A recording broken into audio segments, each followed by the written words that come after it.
Hey GCSE biologists, this is a practical question based on photosynthesis.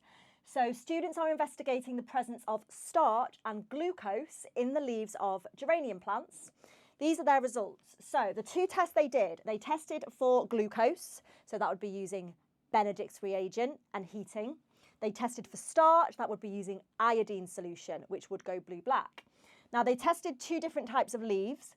Leaves from a plant that had been kept in light for 4 days and leaves from a plant that had been kept in light for 2 days and then transferred to the dark and kept in the dark for 2 days.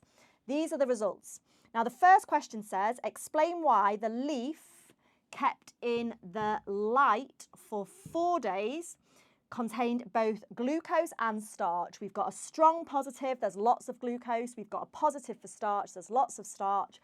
Well, it's in the light. It's been in the light for 4 days, so it has been photosynthesizing, using that light energy, absorbing that light energy via the chlorophyll in its chloroplasts, and photosynthesis makes glucose, so that explains this. It has been photosynthesizing and making glucose.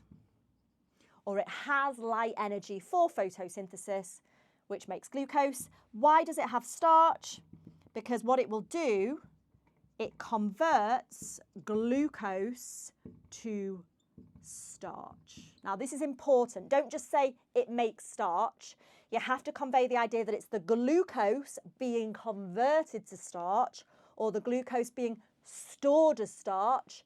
Those words, converted or stored, they are important because if they've got excess glucose from photosynthesis, they don't need it for respiration, they don't need it for making proteins or cellulose, they can store it away as starch because starch is big, it's insoluble, it's great for storage.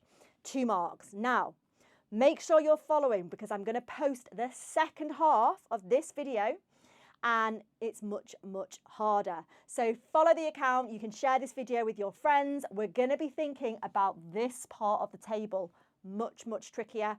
So make sure you check out part 2.